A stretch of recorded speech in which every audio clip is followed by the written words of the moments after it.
Even at this, I am shocked. I'm floored. I really am. But Caitlin Clark is 5th on the All-Star voting right now, and she's losing by roughly 50,000 votes. Now, that doesn't mean there's not going to be a push, and she ends up taking the number 1 spot. 5th place. Caitlin Clark, the player who broke every WNBA viewership record in 2024, the one who sold out arenas across the country, the generational talent who brought millions of new fans to women's basketball, is currently sitting in 5th place in All-Star voting. And she's not just trailing by a few votes, she's down by 50,000. To put that in perspective, last year she dominated this vote. It wasn't even close. So what changed between 2024 and 2025? The answer is more damning than you might think. Aaliyah Boston is 3rd. Caitlin Clark's not even leading her own team. This is how you know you have people that came in watching from Iowa and new fans that came in watching excited from 2024 and into 2025. Guys, she dominated the vote last year. The Indiana Fever organization and the coach that they got have pushed fans out the door. And this Asia Wilson's 1st. Paige Buecher's is 2nd. Aaliyah Boston is 3rd. Read that again. Caitlin Clark isn't even leading her own team. Her teammate, Aaliyah Boston, is ahead of her in All-Star voting. The same Caitlin Clark who brought unprecedented attention to the Indiana Fever, who made their games must-watch television, who turned a struggling franchise into a national story. Now she's trailing her own teammate in fan voting. This isn't just a statistical anomaly. This is numerical proof of a fan base in collapse. All right. Fans were willing to give the WNBA, because of Caitlin Clark, there was a lot of fans that would give them one shot. One damn shot. You're seeing it. You notice how many ratings don't show up now? All right. I mean, seriously, 2014, I was making a ratings video like twice a week. I don't know that I've done one in the last month. Maybe one. I don't even know if I've done one. The warning signs have been flashing for months. Ratings releases that used to come twice a week during the 2024 season, they've gone quiet. When numbers do surface, they're underwhelming. Watch parties on YouTube that used to pull thousands of concurrent viewers, those numbers have cratered compared to last season. The energy, the momentum, the excitement that defined the Caitlin Clark phenomenon in 2024, it's evaporating in real time. And the Indiana Fever organization has no one to blame but themselves.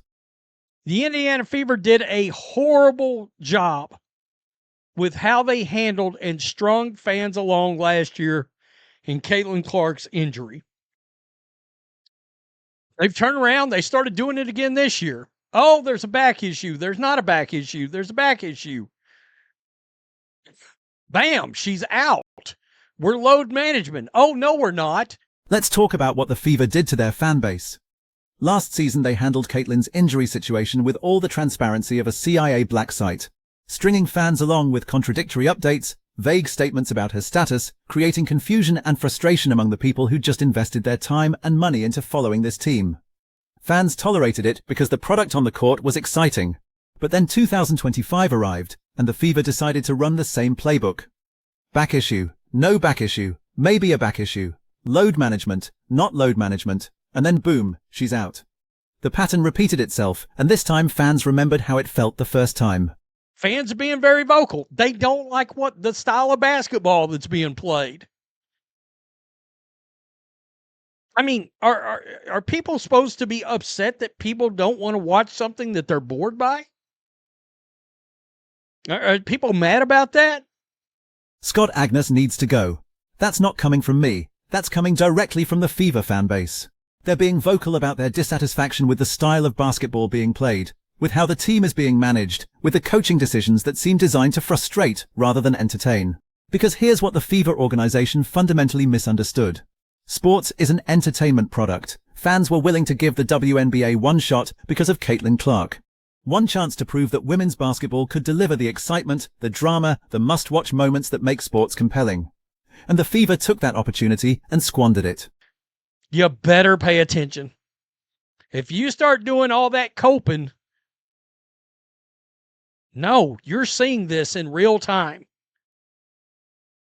There were a lot of fans that tuned in and they wanted the Caitlin Clark experience, and they're not getting it.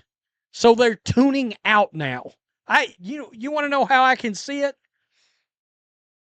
I can look at watch parties for games across YouTube. There's not nearly the amount of people in those watch parties that there was in 2024 or the beginning of 2025. When these All-Star voting numbers dropped, content creators who cover the WNBA had the same reaction. Yep, that's it, just yep. Because everyone who's been paying attention saw this coming. The viewership decline, the empty seats, the lack of energy around Fever games, it all pointed to this moment. And predictably, the conspiracy theories started immediately. It's rigged, the voting system is broken, bots are manipulating the results. But that's coping. That's fans refusing to accept what the data is screaming at them. This isn't a technical glitch, this is a fan base that tuned in for the Caitlin Clark experience and realized they're not getting it anymore. 5.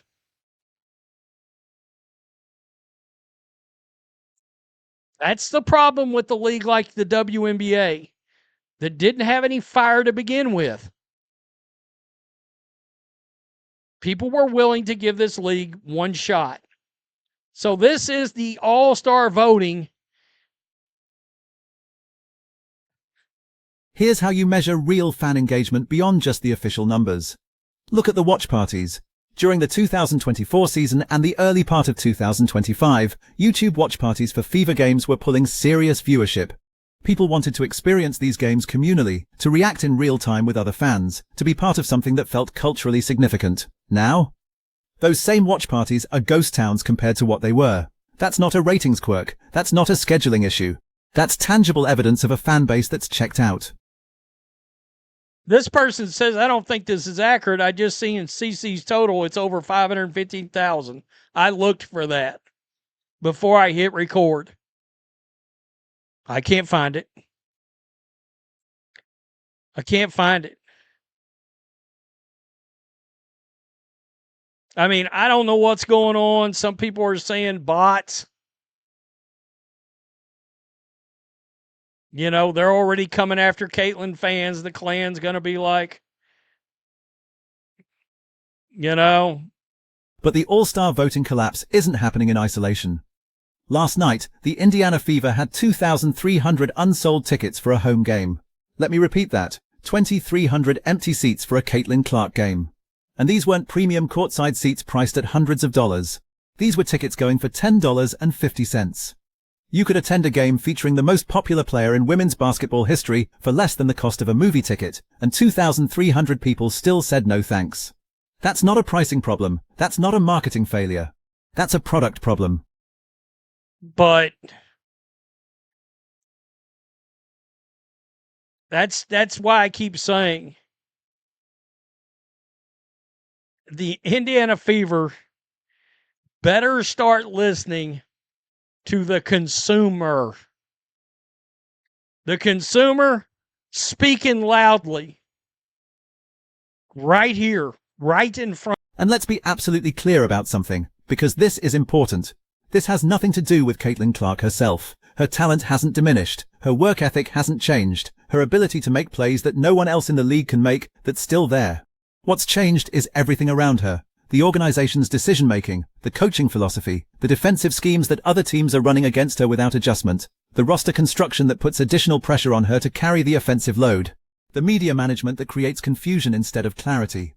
The Fever took a generational talent and surrounded her with organizational dysfunction, and now they're watching their fan base walk away in real time. Night, 2,300 tickets, that did not get purchased. $10.50-something tickets for a Caitlin Clark game.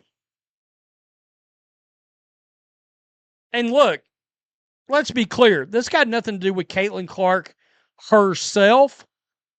It's got to do with the organization, the coach, and how they've handled so much in the last year. Congrats. You successfully chased some people out the door. She may rally. The Stephanie White effect is real, and it's quantifiable. When White was brought in as head coach, there were expectations about what her system would look like, how she'd utilize Caitlin's unique skill set, what adjustments she'd make to maximize the team's potential. Instead, fans are watching a style of basketball that feels conservative, predictable, and frankly boring. They're watching a coaching staff that seems more concerned with proving a philosophical point than with entertaining the people who bought tickets. And those fans, the ones who gave the WNBA that one shot, they're not obligated to stick around if they're not enjoying what they're seeing. You can't piss in a consumer's face and tell them it's raining. That's not just a colorful phrase, that's a fundamental business principle. When your customers tell you they're unhappy, when they vote with their wallets by not buying tickets, when they vote with their attention by not watching games, when they vote with their clicks by not engaging with content, you don't get to tell them they're wrong about their own experience. The consumer is speaking loudly right now. The question is whether the Indiana Fever organization is capable of listening. Here's what makes this particularly significant. The WNBA didn't have fire to begin with. That's not a criticism, that's just reality. Before Caitlin Clark, the league was struggling for mainstream attention, fighting for media coverage, dealing with questions about financial viability. Then Clark arrived and brought an inferno of interest with her. Sold-out arenas, record television ratings, social media engagement that dwarfed anything the league had seen before. New fans who'd never watched women's basketball suddenly buying jerseys and planning their schedules around Fever games. The WNBA had been handed a gift, a once-in-a-generation opportunity to convert casual interest into long-term fandom. But here's the thing about converting casual fans into dedicated fans. You have to give them a reason to stay. You have to deliver a product that's worth their continued investment of time and money. You have to make them feel like their fandom is valued, that their concerns are heard, that their experience matters to the organization. The Indiana Fever did the opposite. They took fans who showed up excited and eager, and they systematically alienated them with poor communication, questionable coaching decisions, and a style of play that prioritized everything except entertainment value. Look at the timeline. In 2024, when the All-Star voting numbers were released, Caitlin Clark was dominating. It wasn't competitive. She was pulling in votes at a rate that reflected her cultural impact, her on-court performance, her ability to transcend the sport and become a mainstream phenomenon. Fast forward to 2025, and she's in 5th place, trailing by 50,000 votes, not even leading her own team. That's not a gradual decline. That's a collapse. That's what happens when you take a fan base for granted. Some people are already trying to explain this away. They're pointing to bot activity, suggesting that the voting system is compromised, arguing that this doesn't reflect real fan sentiment. But that's deflection. The WNBA's official communications released these numbers. This isn't data pulled from some random source with questionable methodology. This is the league itself telling us where the voting stands. And even if you want to argue about the specifics of the numbers, you can't argue about the trend. Every measurable indicator of fan engagement, from ticket sales to viewership to social media activity to watch party attendance, all of it points in the same direction, down. The Indiana Fever are destroying the most popular women's basketball player of all time. That's not hyperbole. That's not an exaggeration for dramatic effect. That's an accurate description of what's happening. They took a player who brought unprecedented attention to their franchise and to the league as a whole, and they're squandering that opportunity through organizational incompetence. And the truly frustrating part is that this was entirely avoidable. What did fans want? They wanted to see Caitlin Clark play exciting basketball. They wanted transparency about her health and availability. They wanted coaching decisions that made sense. They wanted a team that competed at a high level while showcasing their star players' unique talents. None of that is unreasonable. None of that is asking for special treatment or demanding that the entire league revolve around one player. Those are basic expectations for any professional sports franchise that wants to build and maintain a fan base. Instead, the Fever gave their fans confusion, frustration, and a product that feels like it's actively working against its own best interests. And now they're seeing the consequences play out in real time. Empty seats at $10 a ticket, cratering engagement metrics, all-star voting numbers that would have been unthinkable just 1 year ago. This is what happens when an organization loses touch with its customer base. The broader implications for the WNBA are significant. The league had momentum. Real, tangible, measurable momentum driven largely by one player's cultural impact. That momentum was an opportunity to lock in new fans, to prove that women's basketball deserves a permanent place in the mainstream sports conversation, to build something sustainable that could outlast any individual player's career. But momentum is fragile. You can't bank it for later. You can't assume it'll be there whenever you decide to capitalize on it. You have to strike while the iron is hot, and the WNBA's iron was molten in 2024. Now that iron is cooling, and the window of opportunity is closing, the fans who gave the league their one shot, they're not going to give it a second shot. That's not how entertainment consumption works in 2025. There are too many other options competing for people's attention.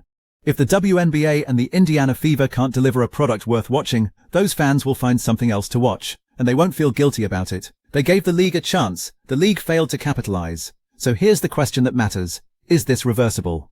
Can the Indiana Fever win back the fans they've lost? Can they restore Caitlin Clark to her position as the face of the league and the driver of fan engagement? Maybe, but it would require significant changes. It would require acknowledging that their current approach isn't working.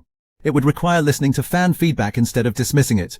It would require coaching adjustments, communication improvements, and a fundamental shift in how they think about their relationship with their fan base. And based on everything we've seen so far, there's no indication that those changes are coming. The All-Star voting numbers are a wake-up call. The empty seats are a wake-up call. The declining viewership is a wake-up call.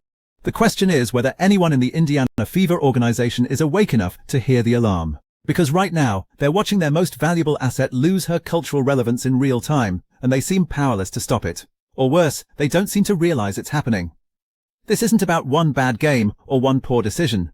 This is about a pattern of organizational failure that's driving away the very fans the league desperately needs to survive and grow. And if the Fever can't figure out how to fix this, if they can't find a way to give fans a reason to re-engage, then we're watching the end of the Caitlin Clark phenomenon as a cultural force. Not because her talent disappeared, but because the organization around her failed to protect and nurture what she brought to the league. So what do you think? Is this fixable, or have the Fever permanently damaged their relationship with the fanbase that Caitlin Clark brought to women's basketball? Drop your thoughts in the comments. And if this analysis gave you a different perspective on what's happening with the WNBA right now, hit that like button and subscribe, because we're going to keep following this story as it develops. The numbers don't lie, and right now, they're telling a story that should terrify everyone who cares about the future of this league.